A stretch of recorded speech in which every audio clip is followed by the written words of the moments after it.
So, hi and hello. Today we'll be discussing about GMO or genetically modified organisms. So, ito yung mga objectives namin. Yan. So, what is GMO? GMO or genetically modified organisms are living things or organisms kung saan ang DNA nila ay na-altered or na-change ng scientists using genetic engineering para bigyan to ng new traits or to remove existing traits tulad ng pest resistance or faster growth. Ito naman po yung 3 examples of GMOs in the Philippines. The first one is BT corn. Ang BT corn po ay nag-contain ng Babesiosis strongyloidensis that protects it from the corn borers. Ang corn borers naman po, ito po isang type ng insect na sumisira sa mga craft natin at ang Babesiosis strongyloidensis naman po, ito po yung tumutulong upang ma-prevent po yung mga insect na to para sirain yung ating mga crafts. At also, in-increase po nito yung pag-harvest natin at mas less na rin po yung paggamit natin ng pesticide. The second one is golden rice, genetically modified rice to produce beta-carotene, a source of vitamin A. Kaya po ito ginawa para ma-help po yung mga Filipino or mga people na kulang po yung katawan nila sa vitamin A. And the third and the last example of GMOs in the Philippines is the BT eggplant. Ang BT eggplant po ay nag-contain din ng Bacillus thuringiensis. Nagpaprotekta naman po ito sa mga fruit shooters or borer insect. Kagaya din po dun sa corn, mas less din po yung paggamit natin ng pesticide kasi dun pa lang po sa BT, nakakatulong na po ito upang malis yung mga insect na kumalat pa dun sa ating mga crop. Dumako naman tayo sa benefits ng GMOs.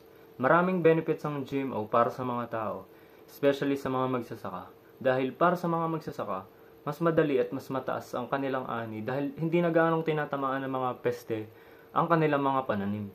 At mas nakatipid na sila dahil hindi na nila kailangan bumili ng mga pesticides or anumang mga panaba. Kaya mas madali ang kita at mas ligtas ang kanilang trabaho.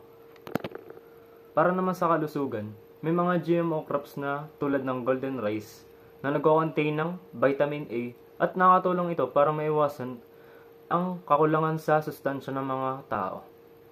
Mas mababa rin ang panganib nito dahil hindi na sila masyadong exposed sa chemical. At para sa environment, mas kaunti ang pesticide na ginagamit, kaya mas malinis at mas ligtas ang lupa at tubig. Nakatulong din ito sa sustainable farming, kaya mas marami ang ani gamit ang parehong lupa.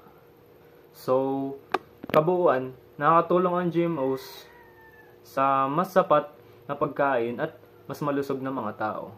At mas ligtas ang kalikasan dahil hindi na masyadong ginagamitan ng mga panaba at hindi ito nagiging kalat sa ating environment.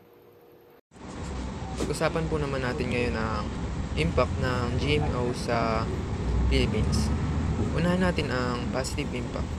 Ang GMO o genetically modified organism ay nakatutulong para tumaas ang agricultural productivity, kaya mas marami at mas maganda ang ani ng mga farmers. Nakakatulong din ito para labanan ng malnutrition dahil may mga GMO crops na mas nutritious gaya ng golden rice. Bukod pa rito ay nagbibigay din ito ng job opportunities sa biotechnology at farming sectors. Pero syempre, meron din tayong negative impact. Una, pwedeng maapektuhan ng biodiversity o ang iba't ibang uri ng halaman at hayop sa paligid natin. Pangalawa naman ay nagiging dependent tayo sa foreign biotech companies dahil sila ang may hawak ng technology. At panghuli ay may ongoing debate tungkol sa food safety at labeling ng mga GMO products. Yan lang po. Ngayong nalaman na natin ang positive at negative impacts ng GMO sa Pilipinas, mas nakita natin na nangingibabaw ang positive impact nito sa ating bansa dahil ito'y nakakatulong para sa pagdami ng ani, sa nutrition na naibibigay nito sa bawat kumukonsume nito, at gayon din na ang GMO ay nakakapag-resist o hindi inaatake ng mga peste at mga insekto ang mga ani. So dahil doon mas dumadami ang ani ng mga tao dito sa Pilipinas. At gayon din, na ito ay nakakapag-contribute sa agriculture, sa health at sa economy ng ating bansa.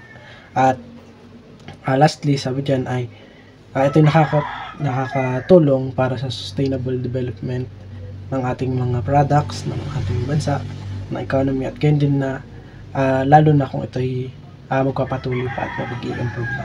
So yun ang impacts ng GMO at yun ang GMO dito sa ating Pilipinas. Understanding the genetically modified organism, their role and importance in the Philippines.